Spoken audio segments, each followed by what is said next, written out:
If you don't know what a speed run is, a speed run is a video game term when you try to beat a video game as fast as you can. People do all sorts of things to beat video games really fast. I watch speedruns on YouTube. They're so fun to see the different creative solutions that people think of to beat these video games so fast, to exploit the games and beat them fast. And there's this woman right now. Her name is Bobbi Althoff. She's been going really viral. She got Drake on her podcast, which is less than 4 months old. This Drake podcast blew up, and she went from having no podcast and being a moderate level influencer to having the number one podcast in the world, the most popular podcast in the world. She's speedrunning podcasts, and now she's getting more and more huge celebrities on her show. Right now, she became number one, dropped down to number 10. She's at number 10 now. And she keeps getting these big celebrities, just signed a big brand deal. And her story, I've been inspired by her story all day. I did a deep dive on her, and it made me realize what playing to win actually means.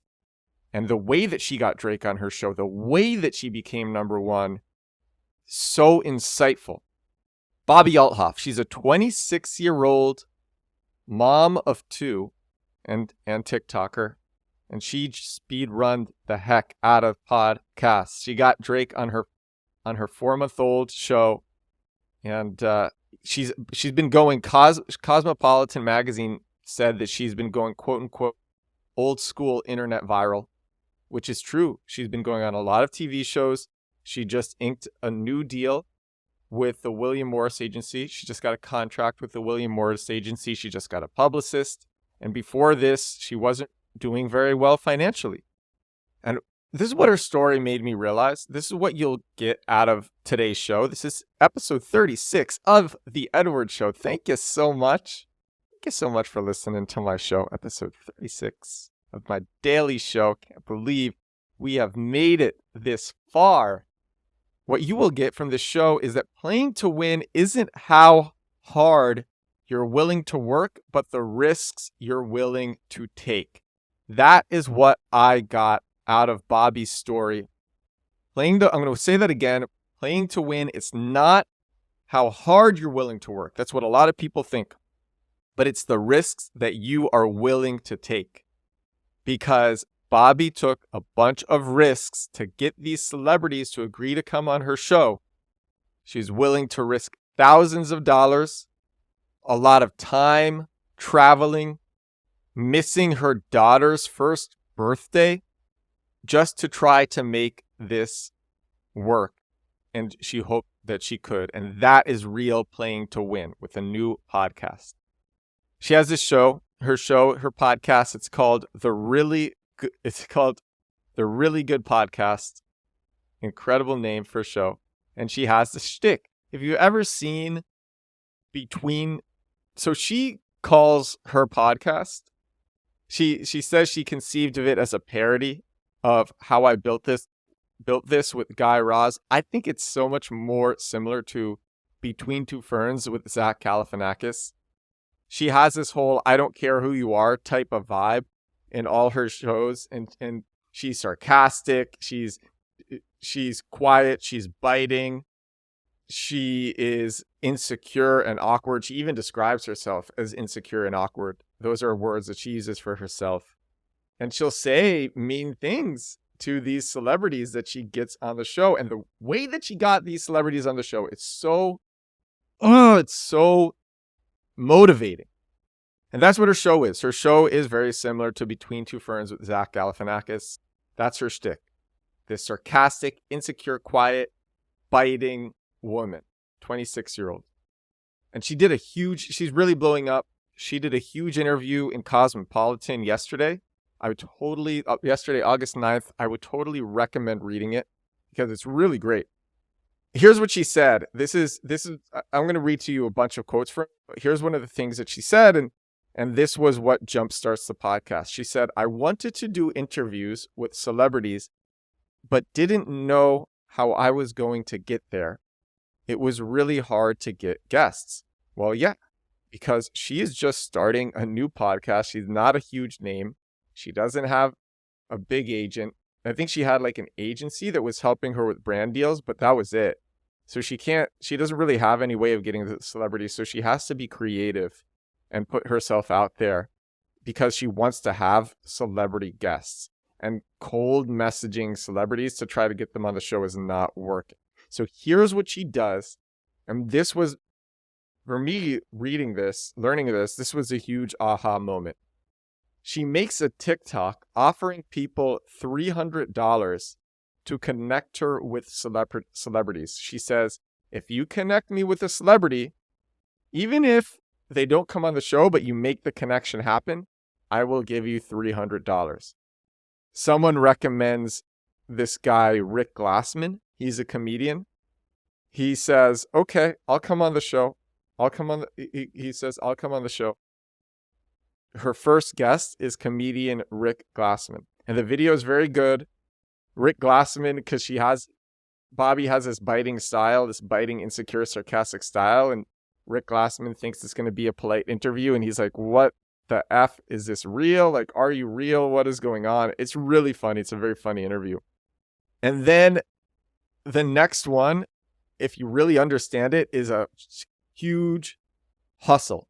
What happens next is an insane hustle. So it's part luck, it's part hustle, but Bobbi is all hustle and all play to win. This is punched through the wall, not at the wall type of mentality. So Bobbi gets a comment on her interview with Rick Glassman, and it's a random comment, and it's on TikTok. It's on a clip because she's making TikToks of the interview. And it's a random comment saying, have you heard of Funny Marco? Funny Marco is a comedian just like Bobbi Althoff. He has a dry interview style. And here is the hustle. This is what Bobbi does. Bobbi takes a screenshot of the comment, posts it on Instagram stories, tags the comedian Funny Marco, and says, quote unquote, Marco, if you want to make this girl, as in like the commenter, $300, if you want to make this girl $300, DM me. Because Bobbi is the person who mentions Funny Marco, Bobbi will give this person $300 if Funny Marco comes on the Really Good podcast. Funny Marco has 4+ million followers on Instagram. Bobbi Althoff has around 500,000, way less. Bobbi Althoff doesn't think that he's going to see the tag. And if he does, he's definitely not going to reply. And he does. He replies. Funny Marco replies and says he is down. So she goes to him and the video crushes. They make a podcast. The video crushes. Drake likes this video and then follows Bobbi. Drake sees the video randomly and then likes it and follows Bobbi Althoff. And Bobbi Althoff still playing to win. I think a lot of people there would have been like, cool, Drake likes this. Bobbi just straight up DMs Drake and says, this is what she says, word for word. She says, when are you going to come on my podcast? And she doesn't know Drake, but that's what she says. When are you going to come on my podcast? Drake goes, I'll do it now, and sends her his touring schedule. And she knows that she needs to act fast to make this happen. So she gets a friend 2 days after sending this DM. Her and her friend, who's going to help her shoot, are flying down to Memphis where Drake is because she needs to move fast and she understands that. They fly down to Memphis to shoot with Drake. They shoot the podcast in Drake's bed. And it's hilarious. You can watch some clips of it. So here's what happens. She puts out a preview clip of the Drake interview. It goes viral. William Morris, the biggest talent agency in the world, or one of them, reaches out and signs a contract with Bobbi. What a hustle. What a hustle. And then she releases the rest of the clips and the podcast. And like on TikTok, these are getting 30 million views. And the video blows up. Everyone's talking about it. She just got a bunch of sponsorships. And now she's going hard. She's putting out a podcast every Thursday. People think she's a quote unquote industry plant. And you know what she does? She leans into this to get controversy and to drum up notoriety. And she's bringing it up herself, but she's not. She goes into depth in this Cosmopolitan interview, her background. I'm going to tell you about it. So here's what's cool about there. Here's one of the things that's so cool about this. I said in another episode how it's easier to win if you steal like Mark Zuckerberg instead of try to invent and be creative like Steve Jobs. You know, Mark Zuckerberg, he took stories from Snapchat. He took reels from TikTok. He just took threads from Twitter. And it works. You take good features. You take good ideas. They're proven to do well. And they have a good shot of working well when you take them. We invented a story for me. I've told this before. We invented Play to Earn in crypto. We made the first video game. People literally just stole our CSS. They stole a lot of our copy and our ideas and our language and our themes, but literally our style, our colors, our art, and they used them. Some people made millions of dollars from this, and then one of these companies became literally $1 billion company. Now, they executed well, so that's why they did it, and I don't take away that credit, but they got their initial traction from jacking our style. And that's just a proven thing. Find a style that works, jack it, or find an idea that works, find a feature that works, jack it, and there's a good chance that it's going to work. And Mark Zuckerberg does that. And I'm not saying Bobbi Althoff intentionally does this, but she definitely accidentally does this, because between two firms with Zach Galifianakis from a decade ago, her show and his show are so similar. And Zach Galifianakis gets on Barack Obama. He gets on the biggest celebrities in the world, and they want to come on his show for free because his show is the hot thing and it's funny. And that's what happens. And that's what happened with the Really Good Podcast with Bobbi Althoff, is that it's this funny show that's blowing up. It's a hot thing, and celebrities find it funny, and they want to go on. And it's such a similar show to Zach Galifianakis. So I think this whole, like, people really resonated with the episode where I talked about steal like Zuck, don't invent like Jobs. Inventing like Jobs is way sexier. Stealing like Zuck is way more practical and way easier. Find an idea that works, put it in your own spin, in your own style, and then run with it. And that's what Bobbi has done. Maybe it wasn't intentional, but it's definitely what's happened. And it's working so well.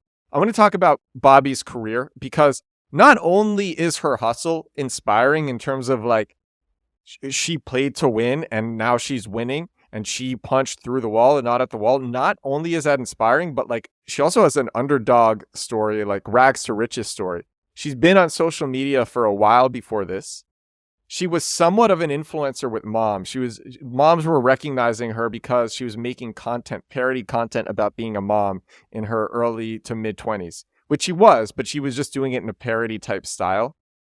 And now everybody recognizes her. By the way, parody styles, they do really well. If you can do something in a parody style or like a satirical style, people seem to really like that. And she was doing this like parody type mom talk content. She actually is a 26-year-old mom of two, but she's doing like parody mom type content, and people like that. And so she got some mid-level recognition from that. She grew up really poor, really, really poor. Her dad was a handyman. I'm going to read to you a bunch of quotes about how poor she was growing up.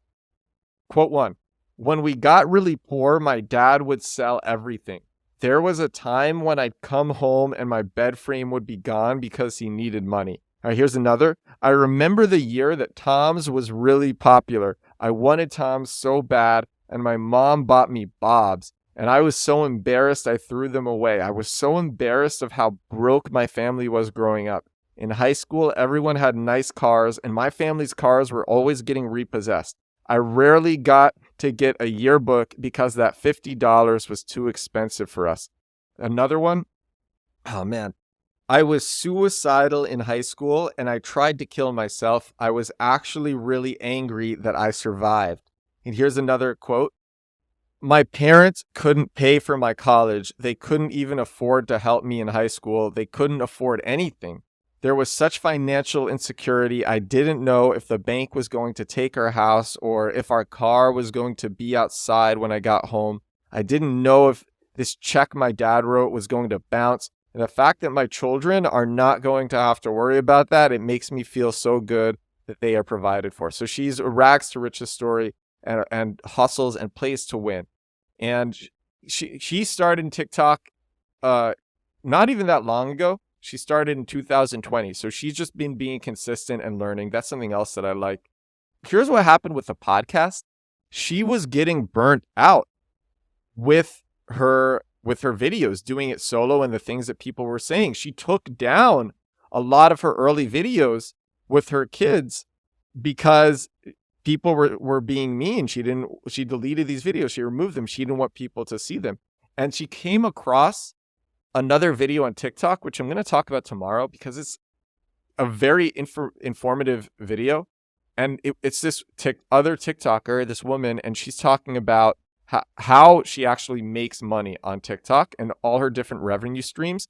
And podcasts, she had a contract deal with Macy's, and it was a huge revenue stream for her.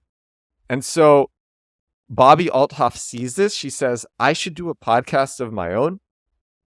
She said, I want to do a podcast of my own, and I want to get the biggest celebrities. How can I make this happen? And that's when she first tries to message people, doesn't work very well, and then she says she'll give $300 to people who hook her up. And she was self-funding everything. She was paying for her flights. She was paying multiple people $300 to be put in touch with celebrities, even if she didn't know it was going to work. She missed her daughter's first birthday to interview Drake. It was the first time leaving her kids overnight. And that's the play to win mentality. So I love this story, and it has me thinking, how can I play to win more? How can I actively look for these shortcuts rather than just do the same thing every day and expect to grow slowly? Bobbi wasn't satisfied with growing slowly, and she knew there was a faster way, and she went for it. And I think you should be content with growing slow, but there also comes a point where it's like you got to recognize that playing to win, it's going for the crazy things that are scary. And getting the huge names right away, I think that's a bit scary. And Bobbi said, I don't care. I'm ready for it. I can take it. Give it to me now. How do I get this as fast as I can? And if you say you want something, the thing is, a lot of people who say that they want something don't actually want it. And that's what Bobbi's story shows me. So it has me thinking, what can I do to be more play to win? I have some ideas, and hopefully you'll see some nice things from me in the next couple of weeks. This story really inspired me. Anything that you're doing, think, what's the Bobbi Althoff version of this that I can do for my business, for my brand, for my career? Here's some simple things that you can do. And these things are free. So if you don't have Bobbi Althoff's risk appetite, you can still do this. Just if you're putting out content, and I believe that everybody should be putting out content, shoot your shot with anybody influential who likes your stuff. Just say, hey, can you come on? Can we do a video together? Can we do a podcast together? Can we do a Twitter space together? Doesn't matter if you don't really have any of these things. Just make them your first guest. Just go for it. Figure out what you can do with people. At the very least, you'll get a valuable connection. And at the best, you'll have an amazing piece of content that could do well within your niche. And that's what Bobbi did with Drake. Drake liked her podcast. Drake followed her, and she just went for it. And then that's something that you can do for free. But I think like a lot of people could just try to bribe other people to be put in touch with celebrities like Bobbi has done. This is an incredible story.